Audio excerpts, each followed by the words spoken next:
Olá pessoal, tudo bem? Falaremos hoje nessa aula sobre a história da teologia.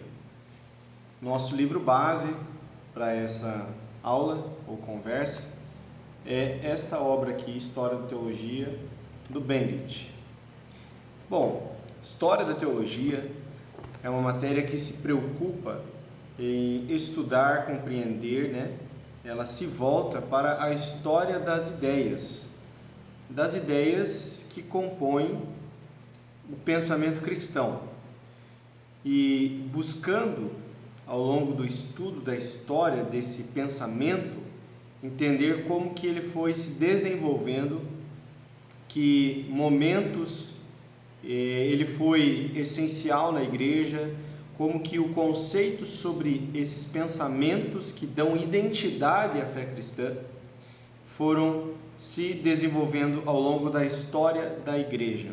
Então há uma certa diferença entre a gente estudar a história do desenvolvimento da igreja no sentido institucional e estudar como o pensamento cristão foi se desenvolvendo dentro desse contexto histórico, Então existem várias doutrinas que para nós são regra de fé, são dogmas, são estruturas da identidade cristã, independentemente da igreja que você sirva, em termos de denominação, mas aquela confissão de fé, aquela regra de fé tem que ser aderida para que se configure como cristão.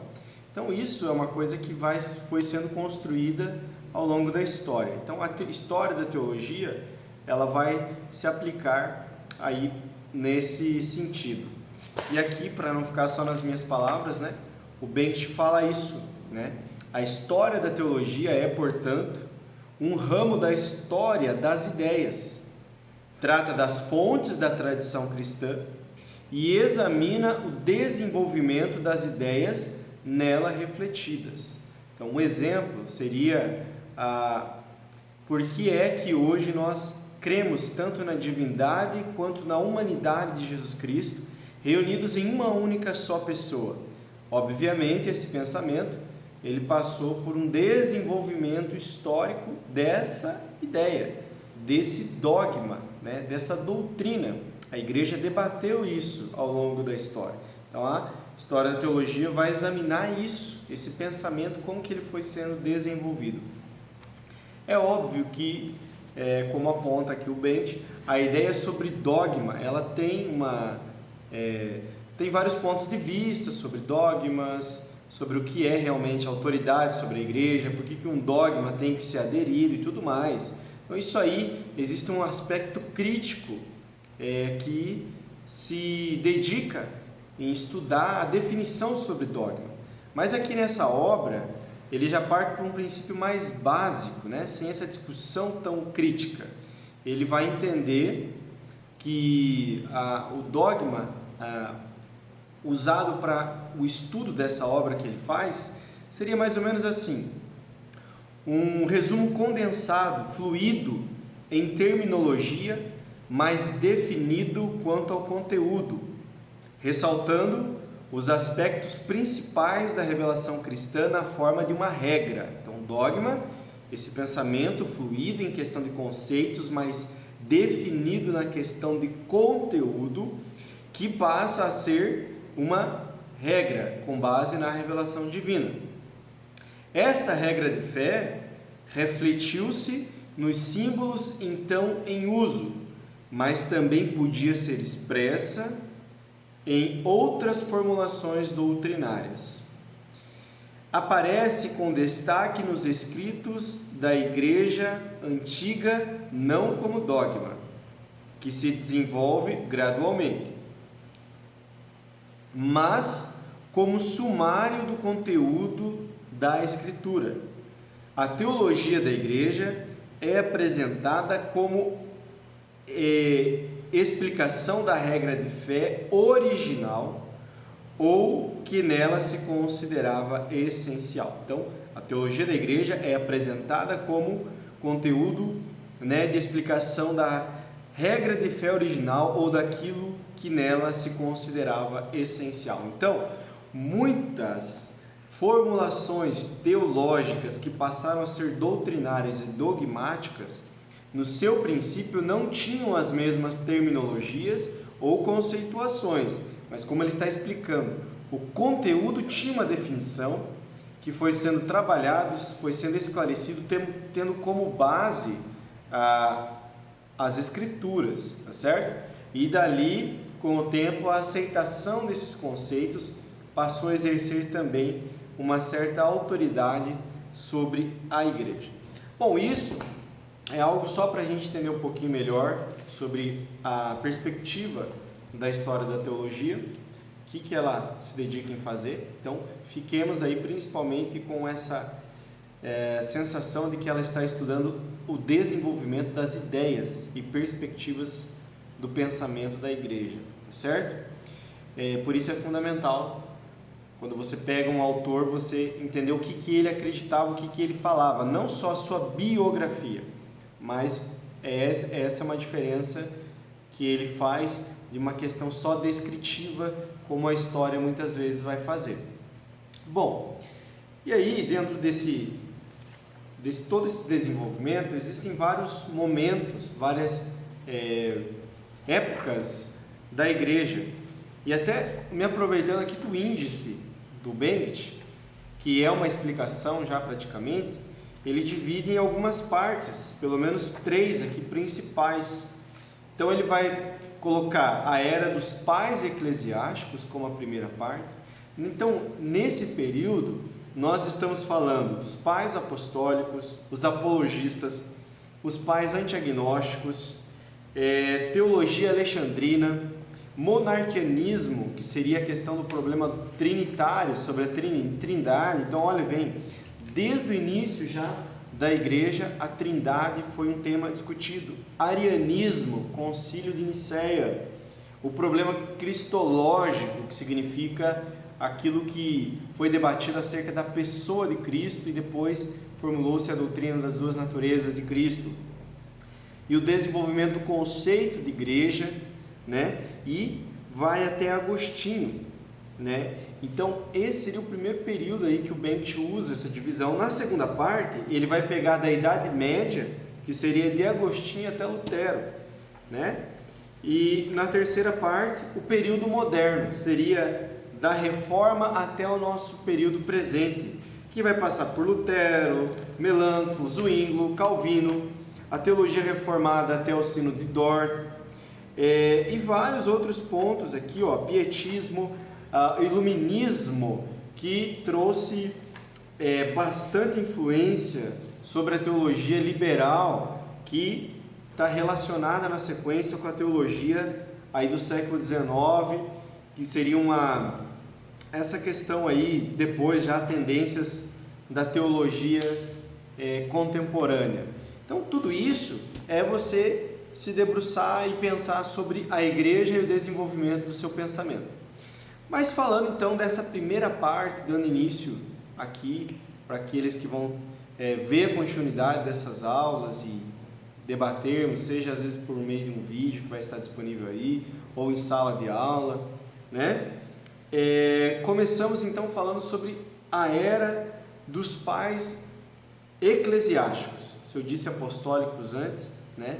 Mas eu estava falando agora de uma categoria mais ampla, que é a era dos pais eclesiásticos. Essa é a primeira parte apontada pelo livro. Bom, dentro dessa categoria da era dos pais eclesiásticos, nós começamos com os pais apostólicos. Quem são esse grupo de pensadores dentro da igreja cristã chamados pais apostólicos? Bom, até a questão do termo pai apostólico e tudo mais, também, como tudo nessa vida, em termos acadêmicos, tem as suas variáveis, suas questões críticas, seus melhores conceitos, seus conceitos mais apropriados e tudo mais. Mas esse não é um assunto polêmico, tá? Porém, até a descrição de onde abrangem os pais apostólicos de fato, tem uma discussão aí. Mas aqui o livro, ele já é mais objetivo para nós. Ele vai dizer que os pais apostólicos são aquele grupo de pensadores, né, autores cristãos do fim do primeiro século depois de Cristo até o início do segundo século, tá certo? Então são esse grupo, né, de pessoas que foram liderança na igreja, que deram continuidade pós os apóstolos. Alguns deles foram contemporâneos dos apóstolos, receberam o evangelho dos apóstolos, né? E que figuram aí a sua importância da igreja entre o fim do primeiro século e o início ali, meio do século II, né? Início do século II. E esses escritos desses homens chegaram até nós, né? De um modo ou de outro. E a grande maioria, como diz aqui, são escritos de maneira incidental, não foi aquela intenção toda, né? Não tem aquela proposição toda, mas são cartas e homilias principalmente, que era uma espécie de sermão aí, né? Mas eles têm um grande valor. Por que eles tiveram aí grande valor para nós? Até porque os escritos desses homens são os escritos mais antigos que nós temos após o Novo Testamento, os escritos do Novo Testamento. São escritos que conseguem nos dar a possibilidade de conhecer o pensamento da igreja primitiva, dessa igreja ali após a fundação no Novo Testamento e após o período apostólico de fato. E por quê? Porque há uma grande contribuição, então, no escrito desses homens, para que se entendesse o que a igreja acreditava. Não há a intenção de serem grandes tratados teológicos que, na sequência, a igreja desenvolve com alguns outros grupos de pensadores em outros momentos da história. O que nós temos aqui é a possibilidade de conhecer como que a igreja foi compreendendo o evangelho logo no seu início e até perceber equívocos e acertos, e mostrando por que há necessidade que a igreja esteja sempre revendo se ela de fato está compreendendo o que as escrituras têm dito e se o que está sendo entendido como dogma sobre a autoridade à igreja de fato é aquilo que a escritura vem ensinando. Porém, há um exemplo assim puro desse pensamento, né? Como foram escritos assim, assim sem aquela intenção de ser dogma, né? Mas acaba dando para nós, nessa simplicidade, a compreensão do que essa igreja pensava lá no início. E aí a gente vê o pensamento, vê o conceito de fé que ela tinha, vê os seus costumes, né? Que prevaleceram ali nas primeiras congregações cristãs. E aí, quais são os principais escritos dessa época que nós temos? Aí eu vou citar aqui, olhando aqui a lista que o Bench passa para nós. Assim, destacados são a primeira epístola de Clemente. Essa epístola, gente, foi escrita em Roma no ano 95 depois de Cristo ali, né? Por volta desse ano. Epístolas de Inácio, 7 cartas a vários destinatários, escritas por volta de 115 durante a viagem de Inácio a Roma e para a sua morte de mártir já prevista. Então, olha, essas epístolas aqui de Inácio são de volta ali de 115 depois de Cristo. Então, olha, muito próximo de tudo que tinha acontecido com Jesus, com os apóstolos, né? Muito próximo ali. A epístola de Barnabé, provavelmente escrita no Egito por volta de 130 depois de Cristo. A segunda epístola de Clemente, escrita em Roma ou Corinto, por volta de 140.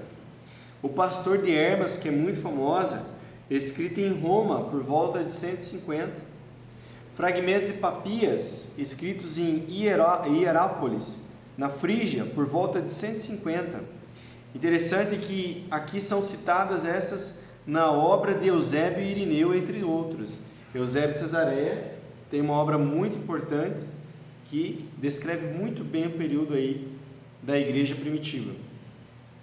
E a Didaquê, que talvez seja uma das mais famosas, né, os ensinamentos dos 12 apóstolos, escrita na primeira metade do século, provavelmente na Síria. Então, assim, são obras que, na medida do possível, você tendo a oportunidade, vá atrás, procure, você estará se colocando direto com a história da igreja, porque a gente sempre fica com aquela curiosidade, como que foi a igreja no seu início, como que foi após os apóstolos, como que a igreja foi se organizando, né? Então a gente pode recorrer a duas coisas, a história da igreja como instituição, e nós podemos também entender o pensamento dessas pessoas, porque eu acho que há uma diferença muito importante. Às vezes nós podemos conhecer a biografia de uma pessoa, mas se nós formos olhar as obras que essa pessoa produz, a gente já fica com uma outra imagem, um outro conhecimento dessa pessoa, que a biografia foca em outros pontos, né? Então, por exemplo, se a gente pega um grande pensador, que é o Agostinho, e a gente vai descobrir onde Agostinho estudou, onde Agostinho nasceu, como que era a família, como que foi a conversão, nós estamos falando de um aspecto histórico. Mas quando a gente começa a ler, por exemplo, as Confissões de Agostinho, aí nós já estamos entrando na mente do Agostinho, entre aspas, e aí é uma outra leitura. Então a história da teologia nos dá a possibilidade, através dessas obras inclusive, que podem ser encontradas ainda, não apenas de conhecer o evento histórico, mas até isso, como pensavam os cristãos daquela época. Isso é maravilhoso, né? É uma bela possibilidade. Mas quais são as características gerais, então, assim, hoje falando, desses pensadores aí desse período, né? Bom, a gente tem que entender assim, há uma diferença entre os escritores do Novo Testamento e os escritos dos pais apostólicos, que são muito próximos do Novo Testamento e dos seus registros, né? Nós sabemos que o cânon, inclusive, teve algumas dessas obras aqui dos pais, da era dos pais apostólicos, né, que foram consideradas canônicas por um tempo, mas depois se percebeu que não era a mesma situação de serem consideradas e foram corrigidas. Então há uma diferença, por mais que eles tenham sido até contemporâneos ali dos pais, foram sim influenciados pelos apóstolos, obviamente, né? Mas eles tratam da mesma fé, mas não têm a mesma proposta literária em sentido de autoridade. As obras, como eu já disse, desse período, desses pais apostólicos, vão nos dar melhor dimensão, refletir melhor os primeiros anos dessa igreja e o que essa igreja pensava. Assim, outra característica que é marcante nesse período aí é a ênfase que eles davam no moralismo, tá? E a gente precisa entender o porquê que isso está presente nessa igreja ainda. É que conforme a igreja foi crescendo e muitos pagãos então também se converteram, passou a se dar muita ênfase no modo como a conduta dessas pessoas deveria também ser transformada. Então esses novos praticantes, eles deveriam adotar hábitos que fossem distintamente cristãos. Então há uma grande ênfase na prática. A gente vê uma preocupação genuína, né, em relação a essa mudança de vida que o cristão ele realmente tem que ter, e essa mudança deve expressar um alinhamento com os princípios do Evangelho e a sua fé, obviamente. Mas essa primeira geração aqui ficou muito marcada justamente por essa questão aí, desse moralismo, que era essa ênfase muito clara, né? Então o Evangelho é apresentado para eles como uma nova lei, a qual deve ser seguida pelos integrantes aí novos da fé. Então tinha toda uma tendência a ser enfáticos na prática, né? E eu quero passar rapidamente aqui